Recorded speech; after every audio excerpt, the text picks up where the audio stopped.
Hey folks, Allison here. Well, today is number 6 in my life-changing book series. Now, this is a book that actually changed my life as a therapist. I was introduced to it over 30 years ago, and it really nails the problem for so many people. It's a book by Dr. Conrad Baars called Born Only Once, The Miracle of Affirmation. Now, this I think is an old copy. They've probably updated the cover since, over the years, but this is an older copy. If you know someone, or maybe you are someone who feels kind of like a child inside, never really, kind of like at the mercy of other adults, you feel depressed and don't know why, you really haven't been given that gift of yourself, you're going to relate to this book. And I'll tell you, I have given this book to dozens of people over the years.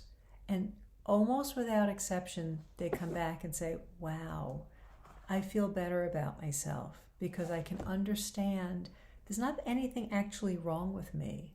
Now, if somebody has grown up in a situation of neglect, emotional abuse, maybe parents who not affirmed themselves, we can't give someone what we don't have. So if a parent has not received the gift of themselves, they can't be fully present to their child to give them what they need. And we find this in homes with alcoholism or other dysfunctions. Sometimes even if there's another child in the house who's sick and the other kids don't get the attention that they need. All right? Dr. Baars described affirmation this way. Someone is fully present to me with all of their being. They allow themselves to be moved in their heart by my goodness, and they reflect it back to me in a way that I can feel. Contemplate that. Think about that definition. When somebody is truly present to you, and you know that they're feeling for you or that they delight in you, it gives you a sense of your own goodness. So think about for children, when a child has someone who's present, who delights in them, the child gets the message that, hey, I'm okay. I actually can grow and be who I am. I'm acceptable. I'm loved. Too many people, and this is what Dr. Baars described as the epidemic of our times, have not received that. So they may go to therapy for years and not really ever progress because this is the bottom line of what they need. Now, what I love about this book is that he not only describes the problem, but he gives steps toward the solution. Now, we can't affirm ourselves, but we can do things to be in a position to allow others to affirm us. All right, so if we are self-affirming and tell everybody how great we are, people kind of back away from that. But if we can learn how to maybe just be, we can allow people to be present to us. We can stop bending over backwards to please everybody all the time, and that's something that a lot of people do. So this book, Chapter 6, he goes into what you can do to facilitate it. But it, for me as a therapist, totally life-changing, but for so many clients over the years, extremely life-changing. So I hope you'll get a copy, because even if it doesn't apply to you, you know someone, and you're going to recognize people when you read this. And I think it helps us to learn how can we be more present to others, to give them that gift of themselves.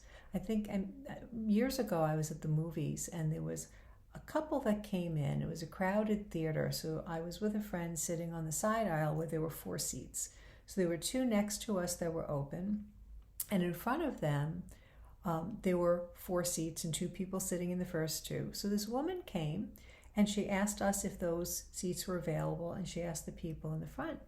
And then she waved, and a man came and a little girl. She must have been about 8 or 9 years old. Beautiful little girl, red hair, blue eyes. And the mother quickly motioned for the little girl to sit in the front row, and she and the man sat behind her. And this little girl looked around, and just as if she was invisible. You could tell she was scared. Now, my guess was the mom might have been on a date and couldn't get a sitter. I don't know. It was just very upsetting. So I waited until I caught her eye, and I smiled at her. And all the tension drained from her face because somebody saw her. If we can also, by reading a book like this, cultivate that ability to be present. Now, I don't know if that made any difference in her life whatsoever, but I think it made a difference that night that someone saw her, smiled at her, thought she was beautiful. I don't know what was going on with Mom, no judgment there, but we need to be present to everyone around us because so many people are so lonely inside, have never received it. So if we can cultivate that, we can make a huge impact in the world. So, Born Only Once, Dr. Conrad Baars. I hope you love it as much as I do. God bless you.